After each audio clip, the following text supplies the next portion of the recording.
everybody. Welcome again to Certified Unscripted. I'm your host, Vera Jones, and we are loaded.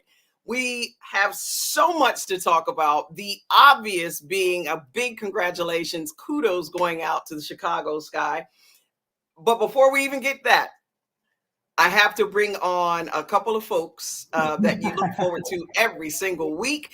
Penny, Spoon. What up? Welcome. What up, Vera and Spoon? What up, Big C? Before we even get to what you know we're going to be talking about the entire hour. Oh, I always forget this. Thank you. If you're watching us live on Facebook as well as on YouTube, thank you. As always, tell a friend to tell a couple more friends and make sure you join us every Tuesday night, 7:30. But I can't help it. The song from the OJs, money, money, money, money. That's what's ringing in my mind right now, right? money. $22.4 million going to Dawn Staley of South Carolina. Thoughts on that, Penny? Hey, well deserved. Hey, throw another $5 million on for my girl. I mean, Dawn done it all. She done played in the, played in the W in the 2-3 Olympian. Carried the flag. Now the first Afro-American to win an Olympic gold medal. Took South Carolina from nothing to something, and they ranked number 1 going out today, I believe, in the AP. They're ranked number 1, and Connecticut's ranked number 2. I mean, well deserved. $22.4 million. I am so happy for her. Hopefully, it's the beginning of a lot of women coaches getting the money that they deserve because they work just as hard as the men. So hats off to South Carolina, and thank you for making my girl Dawn legit. Yep. Spoon, thoughts on our girl Dawn? Hey, well deserved. She's done a heck of a job of taking that program and building it from nothing to something. So you have to acknowledge what she's done, and they're doing it in a great way to keep her there, to show her how much they appreciate what she's done. And look, Dawn, those pockets are heavy. Holla at your girl. I've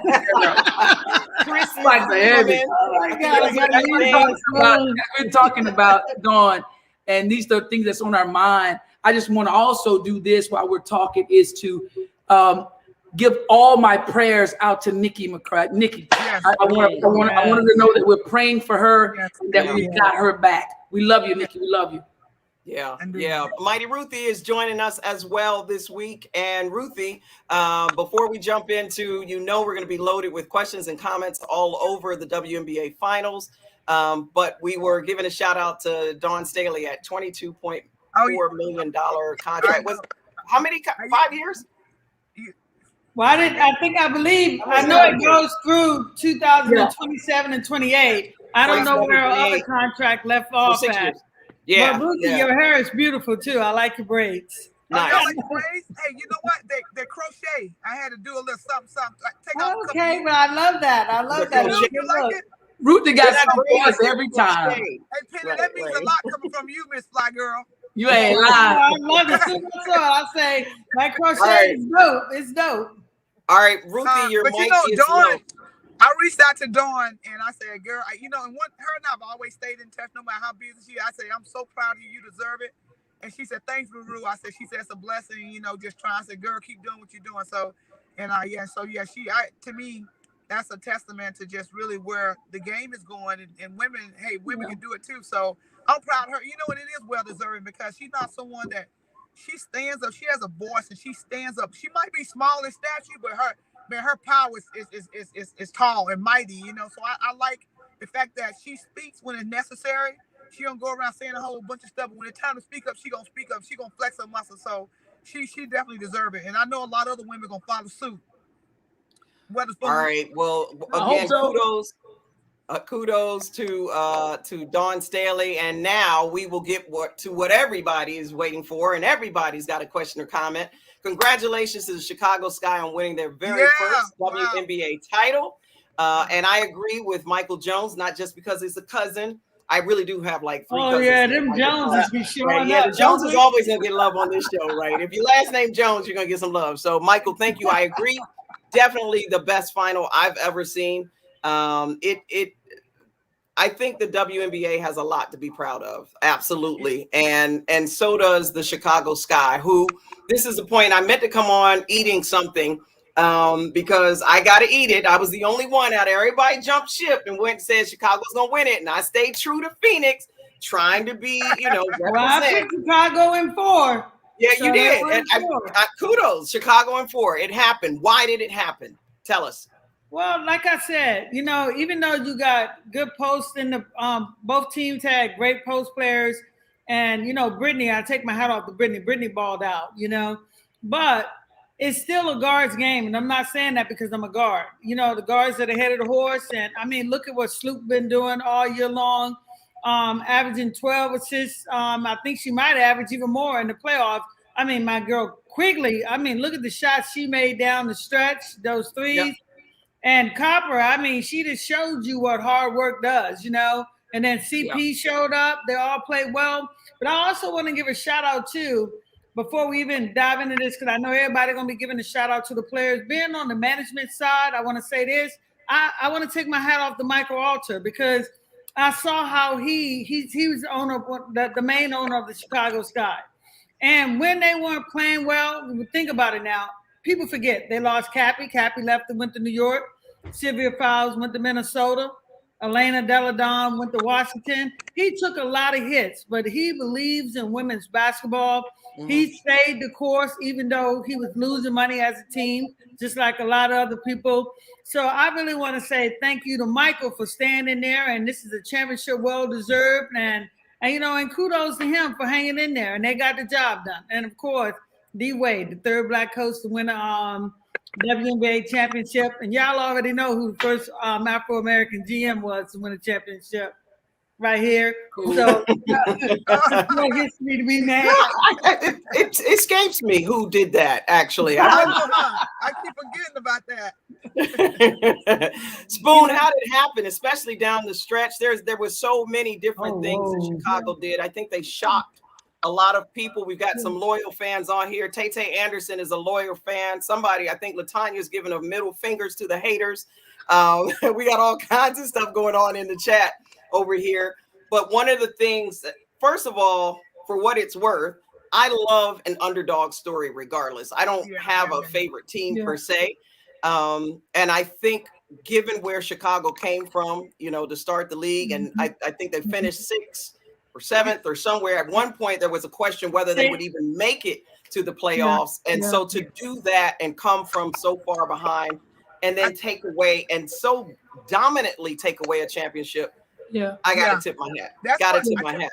Spoon, how did they do it? How'd they get there? Well, I go back to last year, and I think that this was truly motivating for Chicago, and especially Slutie. If you all remember, when she threw the ball away, and Hamby makes the shot, and it puts everything away. And I know she thought about that the entire time. It was just running through her mind the entire offseason until she got to season. Now, down the stretch of their regular season, they weren't playing very well. They were really getting smacked down the stretch of the regular season. But somehow, some way, they had their little kumbaya, spoke, and they came together. They started playing good basketball together at the right time. And that's the difference when you start to click on all cylinders at the right time. And there was a level of confidence that was unreal. They didn't think that they could lose on the road. They took on the road. They were road warriors. So that made a difference. That's a huge difference when you can go on the road and win games. And they did. They trusted and believed in each other. And if they did lose, you saw them come back with an adjustment that would give them an opportunity to win the next game. They just did all the little things, all the details, all the fine things of executing offensively and then getting that defensive style down the stretch that like none other. It was just good to see how they played together down the stretch. Ruthie, I believe and too, James made some great adjustments.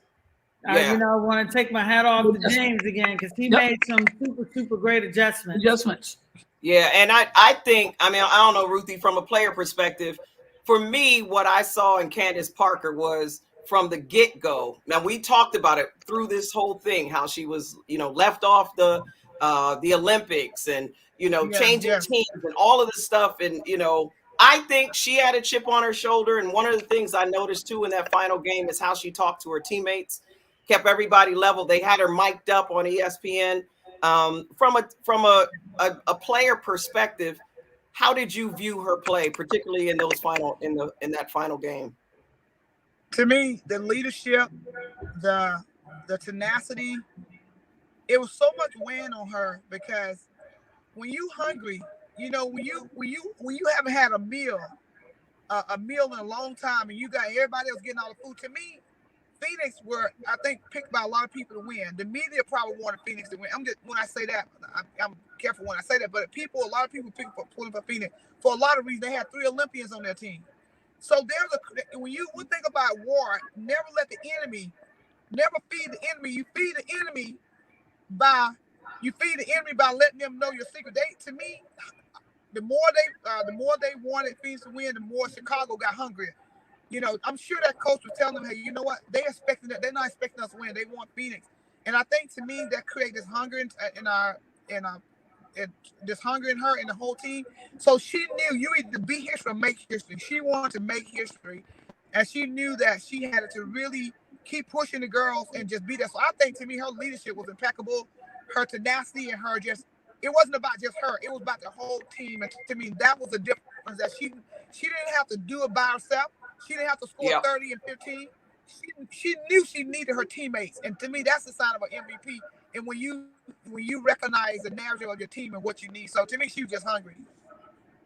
So Tay Anderson says, all you ladies at first didn't even think Chicago was going to be in the finals. I know a lot of y'all was picking Connecticut. True. I definitely was picking Connecticut. And what's very interesting, this is what you did too, probably, Tay. Yeah, I know, Tay just don't have it. You don't have it on here. Wait, hold on. What I was trying to say, where I want to go with this, because this is a good point, is I wanted to address the new setup of the playoffs, right? With the 1-game elimination and the 2-game bye and everything, that kind of changed, right? And I do think that, I'm trying to think, Chicago went out in the 3-game series or in the 5-game series, or when did Chicago exit? I can't even think. It was so long ago. Say what? Connecticut. What are you talking about? Connecticut or Chicago? Connecticut. They went out in the 5-game series. Okay, so they went. Now I'm trying to think back who went out in the 1-game elimination. Anyway, new setup is where I'm going with this. Do you like the new playoff format? How did that help or hinder in either way? Well, it's not a new playoff format. This has been the format for the last 4 years that everybody's been hating on. And when I say everybody's been hating on, I don't like it, it should be a series. Now, the reason they went to, I like the way the playoff series is. This is the first time that the lower seeds have won a championship. It's the first time with this playoff format that number 5 and the number 16 was in the championship. And I don't know why people are mad now because the highest got eliminated. But my thing of it is, it creates excitement. It's different from the men. You see, everybody got a wild card game. The Major League Baseball got a wild card game. Football, NFL got a wild card game. Basketball now are playing the 1 playoff series.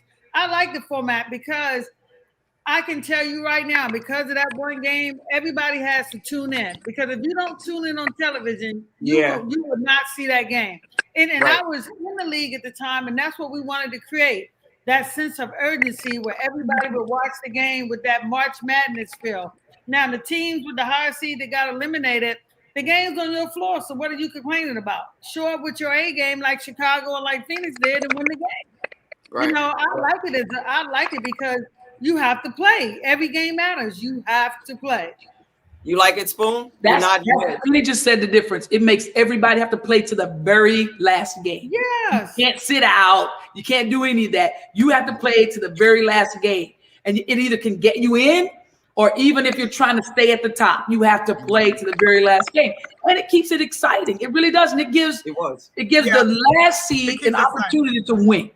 And if you are in the top, you know, like Pink said, you're on your home floor. What is there to complain about? The is you're sitting waiting. That can play for you or against you. It can play for you or against you. But what are you doing in the meantime to keep everything game-like, game situations? So you got to keep yourself game-like to be ready for your opponent to come. Yeah. So and see, a lot of people mad, and they saying this. Oh, we play all year long to have a good record to lead us. Okay, well now it's one game. Bring your A game. You know, bring your game right. and close out. You know, and I thought it was fun. I thought this is one of the best championships ever. I thought the ratings were up. It's showing you that women.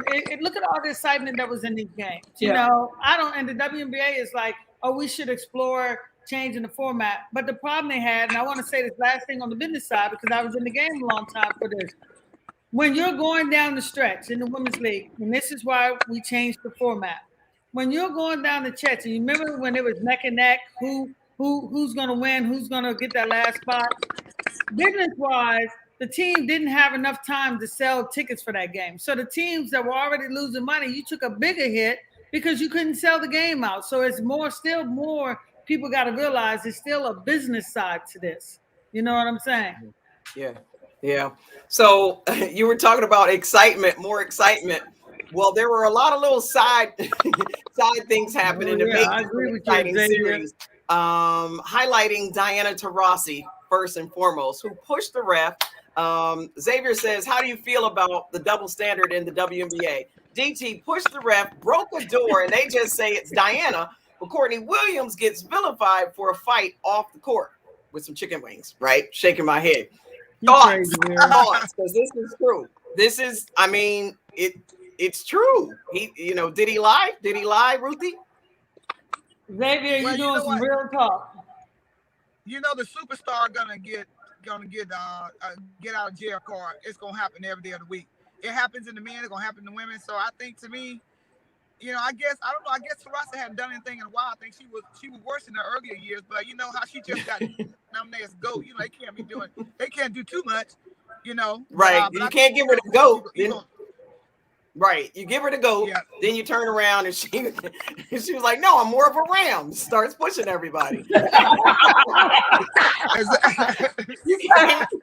Hey, Vera, I'm going to have to invite you to the ice house. You're too funny, girl. I mean, but you can't. I mean, that's bad publicity, right? But then you're the GOAT and, Phoenix, yes, I understand you're upset. But again, coming from the whole media side, I know if I would have had my heels on with my shoes that hurt, because we wear them stilettos trying to look cute. I don't know why. Ready for my interview, and then Phoenix exits and doesn't even give post-game media interview. They got fined $10,000 for that. To me, that's unacceptable. Thoughts? That really is. Am I the only one? To me, who's in charge? Was the coach? Who in charge? Pardon me? Well, your whole organization, your PR I was going to say your whole work. Your coach. Your coach in a game like that, your GM's there, your whole organization's there. It's one of those situations where you hate to see that happen. Diana was fined $2,500 for pushing the referee, but we all know if that had been another player, they wouldn't have been playing in the next game. As far as not speaking to the media, we all know, hey, you speak to them when you win, you got to speak to them when you lose. It's a part of the game. It's bottom line. It's called professionalism. Yeah. I'm popping this up because every once in a while I look over in the chat. I can't get to everything, but I see some of this stuff. I'm not so sure that we're defending her. Not at all. I don't think don't get it twisted. Yep. In LA, Diana had her own. Right. Oh, this is Hoop Nation. This is Hoop Nation. Yeah. Hoop Nation. I don't think any of us on here defended her. What we did was try to give you an understanding of what happens. Like Ruthie said, superstars normally sometimes they'll get out of jail. We try to give you an understanding of what it is. We're not saying she was right. We're not saying that at all. We're telling you that is not acceptable. It's not acceptable at all. But this is what happens, what we're trying to say. We're not defending it at all. It's not something that we would do, because anytime after a game, I don't care what game it is, you win, you do the media. You lose, you do the media. As hard as it might be, especially losing a championship game, and you know the season is over and you didn't win that trophy. I mean, heck, you're looking at one right now who still had to get in front of the media. You still got to do your job. Your job's not over until you finish that final interview for the final season, the end of the season. You still have to finish. And I was with. I said it. Any other player would have been thrown out. Take a pick. I mean, even Candace, if she had to push the referee, they would have threw her out. She would have been suspended for the next game. I'm almost sure of that, because even when she was in LA, we used to think she used to get, stuff that was done wrong to her, and like I said, in LA, Diana had her own song by DJ Mosky, the one and only. When Diana get the ball, we go Dirty Diana. And she loved it. He ate it up. He played Dirty Diana. No, so ain't nobody defending her. Come on, Hoop Nation, open your ears. Get that wax out your ears. There you go. What do you feel about Dirty Diana breaking the door in Chicago locker room? So there's some people watching that might not know that story. Penny, you're the one that sent over the picture of the door. What happened? Tell everybody what happened. That's hilarious. I thought it was funny that they were having a press conference about the door being broken. I sent you a picture where here's the door that Diana broke. That goes to show you how great she is. And then it was some talk that I saw on Yahoo.com and some Twitter that I guess in Chicago they had the door in the little parade going down the street that Diana broke. Right. Diana, and like I said, I ain't defending her, but at the end of the day, how many years Diana been in the league? About 15 years? It ain't nothing she ain't been doing. The league been letting her get away with it, so I don't know why nobody's surprised. There's a whole, if you go to YouTube with Diana Taurasi, there's a one about her cussing the ref out. There's another one about that on a daily basis. There's a whole thing. It's like, it's kind of, it's not new. It's not That's right. What I'm saying. But the it's league not let new. her get away with that for 15 years. So why is everybody shocked now? I'm trying to figure out where's the level of the shockness come from. Maybe pushing the referee. Because I was kind of like blatant, not once, but twice, so that was kind of blatant. Yeah, exactly. The first time, oops, I didn't know it was a referee in that black and white shirt. The second time, I don't know. I don't think so. All right, I want to change because there were other people in this game besides Diana Taurasi, right? Vandersloot. To me, I became an instant overnight fan. I was like, new point guard Faith. My new point guard. I'm with Hoops Hype. Vandersloot might be the best point guard in the league. That's just my opinion, but I'm not the expert. You say what? Listen, I've always been a Vandersloot fan. Always. Her ability to run a team, to facilitate, to conduct the show, to make sure that everybody around her eats. She does that so freaking well. But then the crazy thing is most of the defenses has no idea that once she injects herself, she can score too. Yeah. She didn't shoot the ball very well early in her years. Not good. She put in a lot of work to be able to do what she does. And I'm telling you, you can say what you want. Copper played her tail off. She played her tail off. Copper was different in the game. And the conductor of the show is Vandersloot that fed everybody to make sure everybody was really at the best versions of themselves.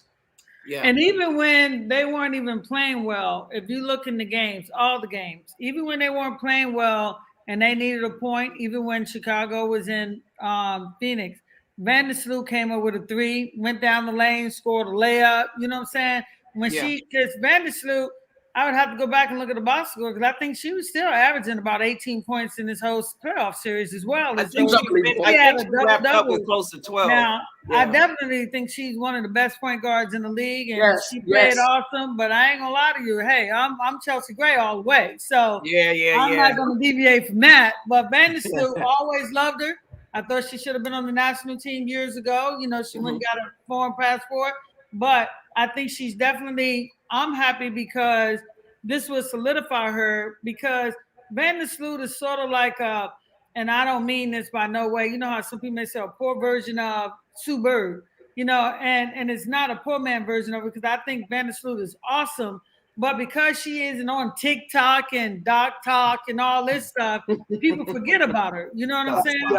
But Sloot leads by example, and she brings the heat. I mean, my God, her and Quigley are one of, and then you had. I was about to say Quigley is underrated. They one of the best backcourts in the game. Yes. Yep. You know who else is good? She didn't win, but Brittney Griner, according to Dion Hoops' page, is top player in the league right now. I know that's going to come. All kinds of arguments are going to come out of this, but to his point, if there was one person for Phoenix that was consistent to me throughout, I thought Griner was it. They wouldn't have even come that far. I mean, they got spanked in game 2 or 3, whichever it was. And she was the only thing. There was a point that I think she had just as many points as the rest of her team had. Yeah. I think Griner has come a long way. I said that a long time ago. Any new thoughts on Griner since the playoffs? Yeah, she's added a lot to her game too. And if you look at these playoffs and you see how well she shot the ball from the outside, from the free throw line, you know, she shot it very well. She added that to her game. But you're talking about consistency. She was consistent the entire time. And I believe if you listen to any interview that Taurasi had at the end, she praised her every single time that she's done every single thing that they've asked her to do. And that's why that they were in every game that they were in, is because she was holding them up. And Brittney should be the first option. The Phoenix, Diana should pass the torch now to Brittney Griner, because Phoenix is her team. And to be honest with you, down the stretch, I'm saying to myself, she's been killing them all game long. I think sometimes people forget, I don't know, I was kind of like, did Phoenix forget that Brittney's probably the best big man in the game? Could you put her down on the block? You know what I'm saying? Her jumper was going, but could you put her down on the block? Even if she didn't shoot and somebody else missed, I thought she could have been in a better position, to rebound.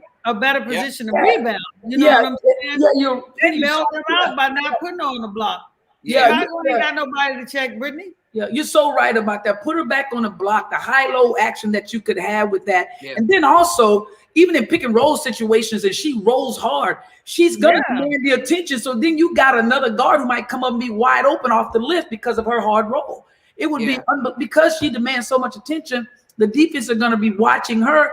Yet you're now making a sacrificial cut or a sacrificial roll to get somebody open because of who she is. It's unbelievable. And I thought they just relied on her shooting jump shots. And I was like, thank God she was making them. She was making them. But my thing was, when they were going down the stretch, I'm like, oh, wait a minute. You guys are missing. Brittney I think Brittney had made like the last 5-6 shots before that one little turnaround that she missed. I was like, here's your money, man, right here. Yeah. And they missing layups. Either you going to foul her or she going to the free throw line. Yeah. Brittney was killing. And she shoots the free throws well. Yeah, so she definitely, I think that we'll be looking at, it's going to be depending on whether or not Taurasi leaves. Even if she's there, this is the best passing of the torch that I've ever seen in my life. And I'm an old lady now, but still fine, but okay. All right, the best torch I've ever seen Don't forget in that my part. life was David Robinson passing the torch to Tim Duncan. David Robinson got 2 more titles by letting Tim Duncan lead that team. And for every high school, college player that's on this thing right here, this is a game. This is what I said about this game. I went to work and people were like, hey, Penny, what did you think about the game? I say, here's what every coach should take of this game right here. And this is what I say about playing. You had one team playing not to lose, doing everything not to lose. And you had Chicago doing everything to win the game. Right. And there is a difference. Yeah, huge difference. Yeah. And Phoenix was just trying to hold on and hope that the clock went out. You got to do something to win the game. They were doing everything not to lose it, but they needed to do some things to win it. And that was the difference in the game. Chicago did things to win the game. Free agency, Chicago. Do they choose Copper over DeShields? What about Dolson? Dolson actually did pretty well too. She played well down the stretch. Or the Vanderquigs, all free agents. Any thoughts, Penny, on this?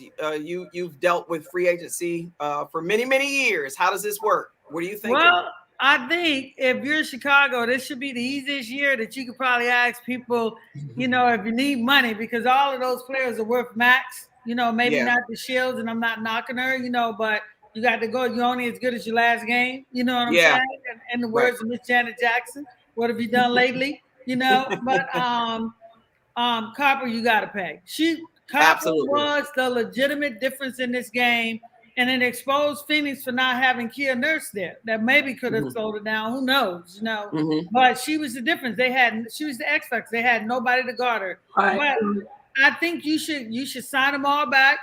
Make another run. I think you can add some more pieces, because you have to change. You do have to change something. When you win a championship, you probably can get people to take $20,000 less to keep the team intact. So if I'm them, you better go try to be up them for a couple more years, to keep the cap where it's manageable. Yeah. All right, I'm still digging through. Hey, what about let's this? see. That everybody, can you imagine something that I thought was pretty funny was, all those coaches that were coaching in that game, James Wade, Olaf Lang, and Sandy Brondello. Sandy Brondello and Olaf married. Can you imagine what that was like coming home, where he probably had to tiptoe in the house? Hey, And when your wife just lost a championship series, and he probably had to stay away because the comment where she said, in a couple days I'll be happy for him, but right now I'm upset. You know what I'm saying? And just the dynamics of that, and all of them are real good friends because all of them coached overseas. Where Olaf was the head coach in Russia, Sandy and James Wade was the assistant coaches. But remember before, Vera, when you asked me a question, you said, Penny, who are the best developmental coaches? And I said Dan Hughes and Mike Tebow. I thought were the best developmental coaches. Now look at what Dan Hughes has done. Sandy Brondello coached up under Dan Hughes. James Wade coached up under Dan Hughes. You know what I'm saying? Even Klockenberg, who won last year in Seattle. Dan has a good pedigree, even though he only has one championship. But he's proven to be a good coach. He was a good mentor, and I know that must have been a proud moment for him to have James Wade one. And James and Sandy were the coaches one time at the same time up under Dan to see both of his prodigies. That was championship. Yeah, he had a lot of pictures on social media, like a proud. Yeah, he had to be proud. And then Tanya worked for the Sparks for a minute. Tanya Edwards also has two rings as well. She has the one from the Los Angeles Sparks, and now she has the one from the Chicago Sky. So I noticed this, and this is I've had to pop it up here because we unscripted. So Moni Williams happened to notice the same thing I noticed because I actually called a friend. Moni, you know what it is, girl. And at the end, did anyone notice? Thank you, Moni, for that observation about Rebecca Lobo. No diss to Rebecca at all, but I did notice as a fellow broadcaster at the end of the game, right? It's all the excitement, the hoopla. Holly's over there interviewing everybody. Everything's going on, and at the end broadcast was like this. Well, it was a really good game that was played, and they, fought hard for I was like, "Where's the excitement? It's a championship that just." And I did notice, and to be honest with you, and she also went a step further, and you can go see it because I noticed it too, where she went. Well, if Kia Nurse had been there, it would have been different. But the reality of it is, she isn't. That's the draw of the luck. Give Chicago their kudos, and even if she was there, they might have would have won. But don't nobody care about that right now. I mean, Chicago raising the trophy, Right, they're raising the trophy. Yeah, I think a lot of people peep that, and maybe that's that Connecticut versus Tennessee thing going on, Yeah, I didn't even think about that. Maybe that's so. True. There was a comment, something I don't know. I was coming back to, but okay. So Doris Burke says Candace Parker is the most versatile women's player we have ever laid eyes on. That from Michael Jones again. I think we covered Candace. I'm still. And then there's so many people that are versatile because you look at Jacqueline Jones now. I think Kurt. And I love Kurt. Kurt, the Sparks, we gave him his coaching debut as an assistant coach here. Unfortunately, I know as a GM, I always look at like when I was with the Sparks, what we could have done better and what we did wrong, because you got to take a hard look at yourself, right? I think they kind of shot themselves in the foot because they got to the dance and danced with a different partner. And then, Vegas, oh man, I really wanted Chelsea to get to that point. Hopefully they can get there next year. Asia Jones, and all those guys. But in this game now, just like when we were talking in the past, you didn't see the Lisa Ingrams, the Janice Lawrence, like you said, the Katrina McClain. Put Katrina in her prime now, and she'd be the best post player to ever play in this league. And I get it when people win, they say the most versatile, but there are a lot of players that mimic their games after Lisa, after Candace, after Janice, after Lisa Ingram. I mean, look at even Jennifer Gillum. These were posts that were agile. You know what I'm saying? Mm-hmm. Yeah, Grandmama. This has come up a couple of times. If you notice, Geno hasn't won a title since cutting Candace from USA Basketball, and she's collected 2 titles since. Karma. Anybody notice that? Well, I don't be keeping up with Connecticut that Yeah. much. They have I have no idea, but I know he got 2 Olympic titles. So, Hey, you getting some love, Penny. I got it. Well, that's not it. Oops, wait a minute. It keeps jumping on me every time I try to click on something. All right, so Master Teacher is saying he was judgmental of your time in LA, Penny, but this show has given him a new respect for you. yeah, Master Teacher, you don't know me, Master Teacher, but I'm actually a cool cat. These cats on the show will tell you that. You know what I'm saying? I'm very competitive. I love all my players. That's why I was hoping that Chelsea get there. I'm proud of them. You know, I'm happy for Candace. You know, it's a once in a lifetime opportunity to bring a championship back to them. Like I said, I love Sloot. I'm a fan of anything women, you know, and you know, with women in sports, and I hope that everybody on this panel, we paid our dues to try to elevate this sport, and we'll continue to elevate this sport. But Master, no, if you ever run into me, you'll see I'm a cool cat. I ain't not too decent, Ruthie and Vera. Oh, she cool. This was a good point from Baller's page. It's crazy how Deladon and Fowles didn't win a title in Chicago. I was thinking that as well. Talk about just, it's almost like, I don't know, particularly with Deladon, you know, there was such big hype and expectation, you know, the changes that she was going to bring, and it just didn't happen. There was a lot of injuries. How much has her disappearance changed?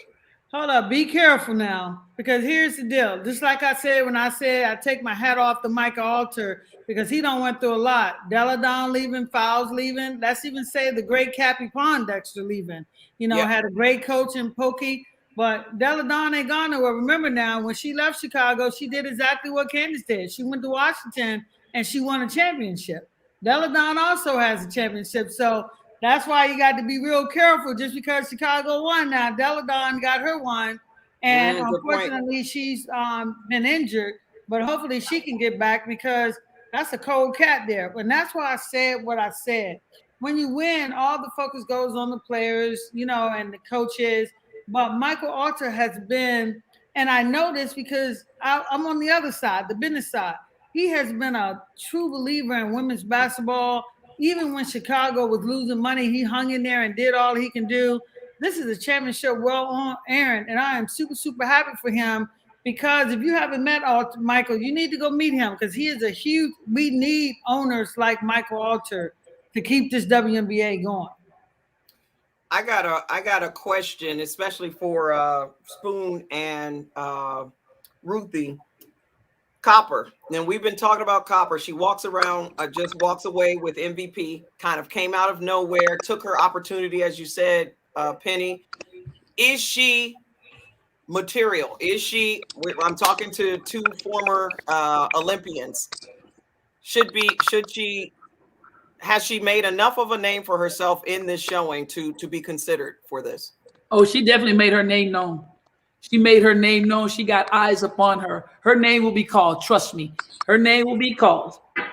She has really put herself out there, the way she played the game. And it was consistent. It wasn't a one-night thing. She consistently played that great basketball, offensively and defensively. So her name is out there. She did a heck of a job of putting her name out there. And her name will definitely be called. Right. Ruthie? Yeah, I think consistency is the key, because you're going to have a player day in and day out, have a great game. And, you know, but to me, to be able to be consistent on both ends of the court, you're going to get USA basketball watching a player that can be a great teammate too. That teammate going to be, what role do you have for me? So if you bring the day in and day out consistency, to me, that's huge for USA basketball. And they want someone that can be a team player, someone that can fit in where they get in. Someone don't have to be a superstar, but someone that know their role and still can be effective offensively and defensively. If you got both of those, that's great in a player. Because most times you have one and not the other. But if you got both, that makes you even more enticing. So having said that, Carol Lawson, when she made the Olympic team, when Carol Lawson made the Olympic team, here was a guard. Carol was known, but wasn't known that much. But Carol played both sides of the floor. Well, I'm talking about when Carol Lawson went to the Olympics and won. And hats off to Copper, because I forget the university that she went. She's an assistant coach with, and she said that it made her a smarter player coaching, being assistant coach for that team that she's assistant coach for. I wish I could remember what school it was when she started breaking down film and seeing the game from a different perspective. Copper? Yeah. So my I hats don't off remember to where her. she was assistant either. I'll look it up. Well, having said that, now I want to go back to Candace again to say, now what, right? So this is a good point. Has come up a lot. Taurasi and Candace said Candace was the most talented player she had ever been with on the court. So here's the WNBA GOAT saying that about someone else. How much now has Candace's stake turned around? She was overlooked before. How much does this change moving forward? Is she now going to be considered? Either in hindsight, she might turn around and say, "Nah, I'm too busy doing on video games right now. I ain't playing with y'all. I ain't playing with USA basketball anymore." Thoughts here? But you know, Well, I know Candace ain't going back to the national team. You know she's not? Yeah, Candace said that herself. She'll never play on the national team again. Wow. You know, I think when people win, Candace has always been good. But when people win, and this is what I didn't understand about Phoenix, because one thing about Diana, you see how Diana was very complimentary. You see how Phoenix, after they lost, they hugged everybody and she shook everybody's hand. That's why I was a little discombobulated when they didn't go do the media. Yeah. Copper, by the way, thank you, Jampathe. Is an assistant at Purdue University Northwest. Yeah. So yeah. Go ahead, Ruthie. I want to. I know I sort of got static here. I'm in the 916. I'm in the West Coast now. But one thing about speaking of Candace, I think I don't know which round. I think after they beat Connecticut, she got very emotional in an interview. I believe she mentioned about Pat. Pat played a huge role in her life, and I think she's going to think about what Pat. I think that another motivation for her was Pat Summitt, who she played for. Obviously, she's not here, but using her to Pat, what will you want me to do? What will you say? And I think, to me, she's a mentor, even though she's not here. That was her rock, and she mentioned, about that. So I think a lot of her motivation and what she does, her decision, think about what would Pat say, what would Pat encourage her to do. And so I'm thinking that's just sort of her quiet mentor right now that she listens to, and that motivates her to just rise above circumstances, because Pat say, "Hey, ain't no crime, get it done. Stop all that blame and just go play ball, do what you do." And obviously playing for Tennessee, that she conditioned you to, because I remember I was told by someone that said, "Well, Pat, they have played so hard in practice and busted their butt." She said, "How y'all think practice was?" She said, "Great. Y'all think y'all play good defense?" "Yes." And to my day, they was like on the floor. And she said, "You know what? That's why when you think you good and you think you arrived, that's when somebody beats you." So Pat was that type of coach. When good enough ain't good enough. And so that's the mentality I think that Candace is in. It's like, you know what? That's just motivate her to just push and push. And to me, I could commend her on her drive and her heart, and her competitiveness to not just play selfish like it's all about me, but to me, this process to really play for her teammates and allow her teammates to be a part of it. To me, that says a lot about her as an individual. Yeah, and I also think too is basketball. Go ahead, Spoon. I believe too, to add to Ruthie, is that when you're playing at home, you at home. This is your city. You putting on for your city, and not only are you putting on for your city and playing for your teammates, but there's also another motivating factor, and it's to do it for those kids who live there. I'm doing it for these kids who live there to be impactful in their lives and show them that whatever you desire to do in life, you can. And she could be that example for them playing at home, being that huge example for her own child. So there were so many motivating factors that were pushing her to win it, to be the best version of herself and to be an impactful in the lives of other people. So it was so much more pushing her than just a bucket, than a steal, than a pass. It was so much more pushing her for the championship. And see, for me, having been with Candace for 12 years, the thing that I was proud of Candace was this. Candace finally understood that she didn't have to do everything. Yeah. She allowed her teammates to play with her, and watching her feed them and understanding that she went into, Candace knows that her body isn't young anymore. You know what I'm saying? she picks her moments now when she wants to go. The thing I was proud of that Candace, everything I've been here where she thinks she had to do everything, where she got it right that I don't have to do anything. She finally figured out that my brain can help us win a championship, whether that's passing, getting a rebound. I was proud to see her help her teammates, help her win this championship, help them all win this championship, versus throwing up a fadeaway or doing some, something because she felt she had to win the game, So that's the thing I was proud of, her allowing her teammates to take over and win the game, but her being the conductor. You know what I'm saying? Well, Hoops Nation wanted to make sure that I posted this. You know what I noticed? Why do people always point out the little things Candace Parker don't do? But let's talk about all her greatness. All players have flaws, but hers seem to be talked about the most. I remember Swoop said some shade things, but everyone can't play hard like Spoon or have killer. But all in all, she's still one of the best ever. Thoughts? Most definitely. But I think at the end of the day, we all know how it goes. Just like her now winning, she getting all the accolades, she getting all the praise. So she got it on her wrist. To whom much is given, much is expected. So when you're not giving your best and you're not playing hard, that's been the knock on Candace. When, like I say about Lisa, having coached them both, Lisa showed up every day. I don't have to look for Lisa. You know what I'm saying? Or when you're going to show up, or Swoops, or Teresa, or Ruthie. And this is why I said I was proud that she understood that she didn't have to do everything, and she showed up. Definitely one of the best ever. I think Swoops didn't really throw no shade on her. Swoops was saying, and Swoops not on here, and I'm going to say what Swoops was saying. Swoops was saying with that amount of talent that she had, she did not maximize it. You take a Kobe Bryant who squeezed every juice, every inch he could get out of his talent, and I'm not comparing the two because these players are different. But the thing I loved about Maya, like when we were saying she should be on the GOAT list or not, how do you keep a person that I think Maya played 9 or 8 years in the league, and every year she competed for a championship. She won 4 titles. Okay. Yeah. And I think that just because she was so talented, the expectation was high. And that's why I say she wears it.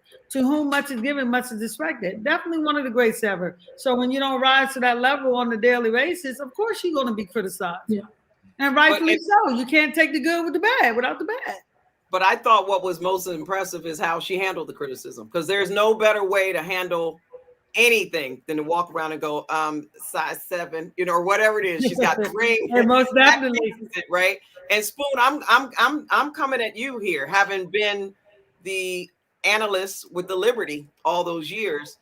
If there was a player, particularly towards the end of your career, you got criticized a lot for not being a scoring point guard. Mm-hmm. So in all your greatness and everything that you did and everything you contributed, I know you had to hear that. Mm-hmm. So I'm bringing this around to Candace. And how do you handle criticism? As a player, you've got the whole world watching. Of course, some people are going to love you. Some people are going to hate you. Some people say you don't do this, you don't do that. How do you handle that?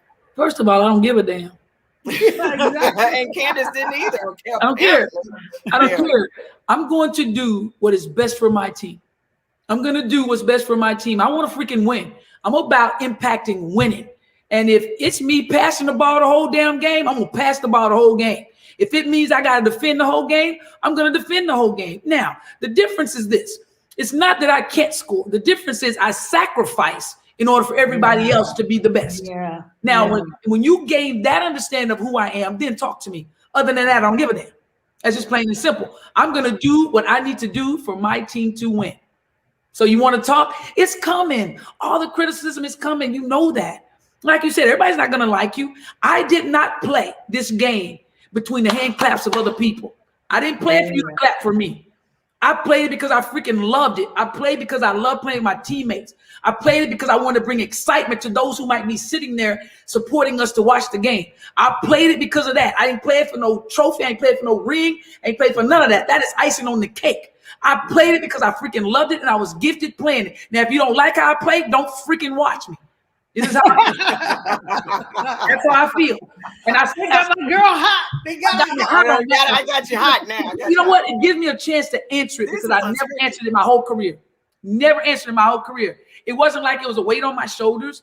Never. But I tell you what, anytime I stepped on that floor, you knew number 11 was on that damn floor. Yeah. Yeah. So that's all that mattered. So all that freaking mattered to me is I did what I had to do for those girls I played with. And then competed against people like Penny and Ruthie and had fun doing it. We had fun doing it. At the end of the day, we were still great friends. But at that time, we were trying to knock each other's freaking head off. Most definitely. Trying to knock each other's head off. Now, if you didn't like that kind of competition, you shouldn't be watching. And see, that's what I never How did you handle the criticism, Ruthie? How'd you handle it? And how would you advise somebody else? Because there's a lot of young players in this league that's doing a whole bunch of other stuff. Because they can't take the pressure of the criticism. I know I'm sorry. I know I'm breaking up a lot, but I want to say with Spoon, listen, there's more than one way to win. And you talking about, I mean, that's what makes you an MVP when you understand what it takes for my team to win. That's the MVP. And when you move seven, you know, she spoke loud every game. It is like her presence was huge. Her presence was second to none. So all that, you know, the critics, you know, that stuff, like obviously she handled it quite well. But when you know who you are, when you look in the mirror and you know who you are, you know all that stuff, you just let it roll off your back, keep it moving. When you insecure and don't know how you Spoon know her story. Nobody can tell a story like her. So she know that was just like, hey, you know what? Say what you want to say. My dad will always say, don't worry about what people say. Just don't, as long as it's not true, you know who you are and who you are. And so, girl, you keep doing you, and obviously it's a reflection of how what you've done. So if people, I think for the most part, people adored her and dug the door, but that's gonna be always criticism. But you know, she's taking in stride. She's tough and got resilient, and so that's what it's taking. Anybody, you know, that I think that go through. You find out who you really are when you go through through things that people talk. Yeah. But to me, I applaud you for how you rose above it and how you still keeping. You get a little hot. You got a little heated there. But you know, it's okay because you are, to me, you represent really, you embody what basketball enthusiasm and was all about. So as far as I'm concerned, I'm a fan for life. Thank you. Vera, I gotta say about one thing about Spoon, because what I love about Spoon, and I'm coming at you too. And I'm gonna say it real quick. This is what I love about Spoon, and this is what people, don't get me wrong, when they don't know basketball, and then basically it boils down to this: you can't please all the people all the time. It's a rarity that you can find a player that can win a game without shooting a shot. Spoon controls the energy. She controls the tempo of the game. And I'm going to tell you, your ass going to be up late at night to be like, how I'm going to wear her ass down. Because Spoon always brought two people to the game. Her energy was always two people. Right. And you knew you had to be precise. Even when I played against Spoon at Louisiana Tech. Remember, Spoon, we played a college game where there was only 5 turnovers between both teams. That's it. Total, 5 turnovers total. Because I knew I had to play perfect. You got to play perfect to beat Spoon. And those are people that don't know basketball because, like I said, who controls the tempo? One of the best leaders I ever seen. And I'm going to tell you right now, there is a rarity that you can see a person win a game without shooting basketball. And that's Spoon. And all those people out there that said that, show me your gold medal, show me your NCAA championship, show me your 15-16 career, then holler at your boat, then holler at Spoon when you got all those things. One of the things it's one thing when players get hounded, right? But it's different when coaches and general managers talk from that standpoint. Penny, how'd you handle the pressure? How'd you handle the criticism? And see, and I'm going to tell all y'all, when I do get around to write my memoirs, you're going to want to read them because I'm going to tell you, they're going to be great. And they're going to be a lot of secrets in there. You know, first, let's just start when I was black. I'm black, and that's just the reality of it. When I first became the GM, nobody wanted me to be the GM. Yeah. You know, thank God for my boy Johnny Buss, JB. When you hear me talk about JB, that's Johnny giving me an opportunity. And I knew from day one that I said, I have to be the best. And that wasn't pressure to me because that's what we do as players, you know, to survival. I said I wanted to be the best because I know they think I can't do it. what are you doing giving a player an opportunity to be a GM? I said, so the next player that wants to be the GM, you're not going to be able to look far because I'm going to be the best at it. And you know what I'm saying? And I believe that I was one of the best, if not the best at it. And I have 3 titles to back up being a general manager. To be honest with you, when I sat in this chair I sat in, I had great mentors. And this is what people don't understand. The great Jerry West was in his seat. And I'm going to tell you something. When I think I'm never coming back, I'll give you the secrets because I know the secret to winning. And that's why the Sparks always had a dog in a race or a horse that could cross the line. I always just knew, and you grow up knowing this, that for me, it was about, I didn't care what people thought of me because I want you to talk about me. I want you to criticize me. I want you to talk all the trash you want to talk because when people are talking trash about you, that's when you know you've arrived. You're doing something good because nobody's talking about anybody that's doing nothing. Everybody's talking about somebody when they're doing something. Yeah. No, that's a good point. Good point. All right, that's good stuff tonight, ladies. We're bringing in Rita Haywood, our producer. You didn't get a chance to talk about your thoughts on Rita. I think you might have been with me on Phoenix. I need a cosign or something. I can't be the only one eating heel tonight. My hat goes off to both teams. I don't think you jumped ship and went to Chicago. Hey, what's up, Spoonie?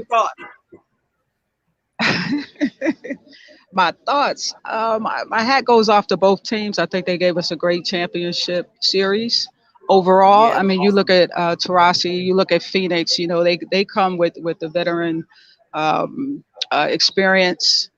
Candace coming in and having a great season as well. But like Penny said, the difference was that Chicago was playing to win and Phoenix was playing not to lose. So it made a big difference in terms of how that last game was played because there's no way, if you really look at it, that Phoenix should have lost that game, but basically they choked and everybody that was supposed to step up in terms of Candace, Quigley, all of them, they did what they needed to do to win. So they deserve it. My hat goes off to the coaches, to both teams overall in terms of just giving a great showing and exposing people to the WNBA and just where we're going as far as the next phase of the next 25 years of sports.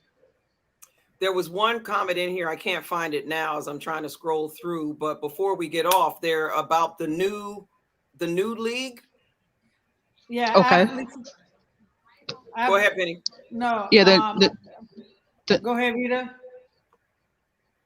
No. The new league that you spoke about last week, correct? It's unlimited. I think it's an awesome league. Yeah, I think it's great. Absolutely. It's going to be for 5 weeks. I think they start their season January 28th and it goes to February 28th. I think it's a huge opportunity to keep players home that don't want to go overseas because they're going to be paying them a good salary. And it's a little different because it's like fantasy football. Like players will score points when their team win, and they'll score points individually by rebounds, assists, and points scored.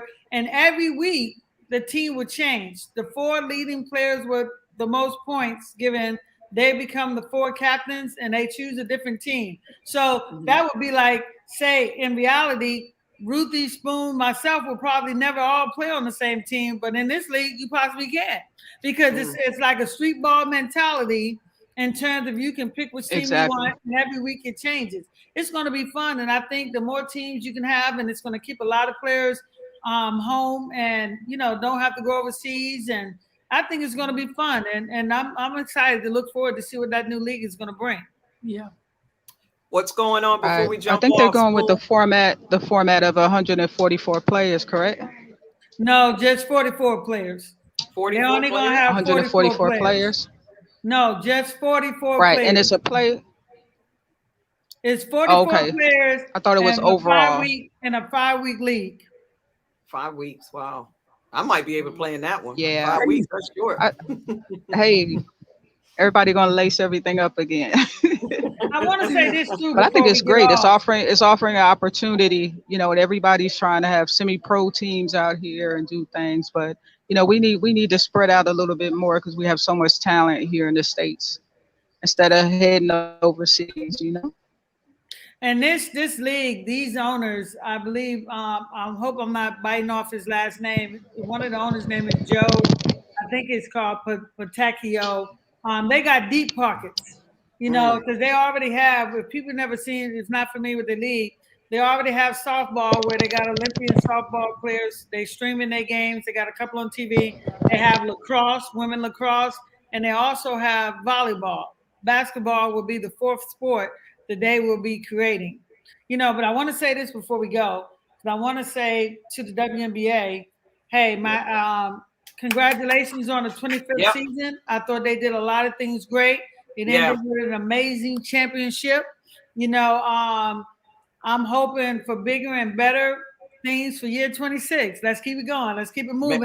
But I will say this, open your eyes up because this league needs to expand. There are a lot of good athletes out there, and we got to bring some new cities to the table right about now.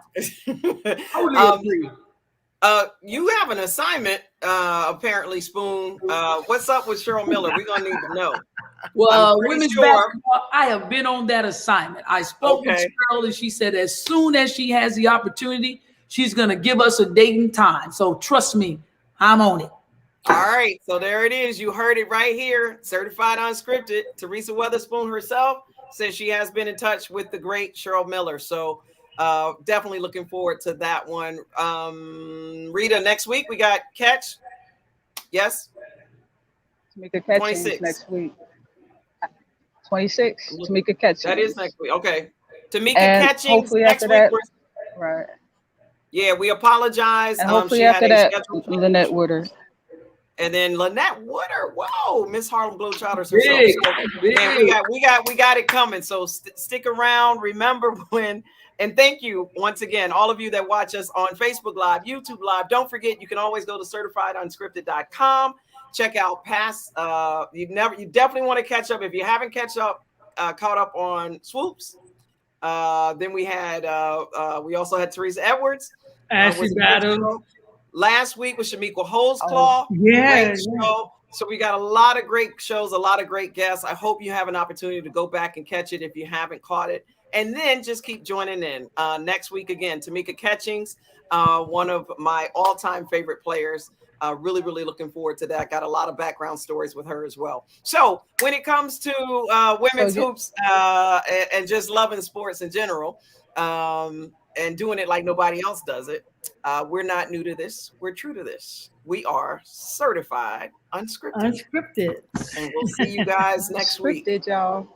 See you next week.